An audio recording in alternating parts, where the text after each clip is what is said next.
پاکستان اور شمالی کوریا کے بیچ ایک زمانے سے چلے آ رہے فوجی معاہدہ اور ایٹمی ہتھیاروں کے تبادلہ ایک کھلا راز ہے۔ چیک جمہوریت کی خفیہ ایجنسی نے حال میں جاری اپنی ایک رپورٹ میں پاکستان شمالی کوریا کے تعلقات کی اہمیت کو ظاہر کیا۔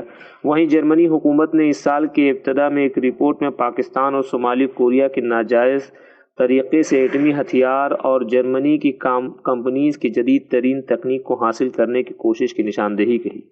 اس پس منظر میں ہندوستانی فوج کے مکھیا ایم نروانے کا جنوبی کوریا کا دورہ دونوں ملکوں کے مابین فوجی آیام کی نئی شروعات ہے، جو پہلے معیشت اور کاروباری تعلقات کے تابع تھی۔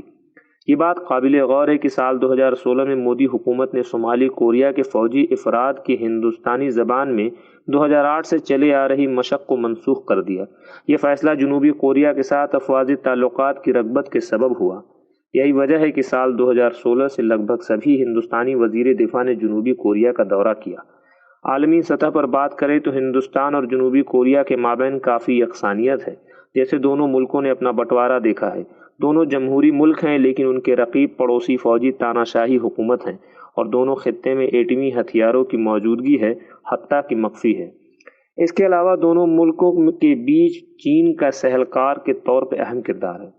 ان سب کے مد نظر ہندوستان اور جنوبی کوریا کے بیچ فوجی تعلقات اور تعاون ایک استحکام، محفوظ، کامیاب اور ہند پیسفک بحر کی بہتری کے لیے بہت اہم ہے۔ اس کے علاوہ بحری صنعت کاری، دفاعی سازوسامان اور دفاعی ادارہ قائم کرنے کے کافی امکانات ہیں۔ جناب نروانے کا دورہ ان سب رخ کو زمینی حقیقت میں تبدیل کرنے میں اہم قدم ثابت ہوگا۔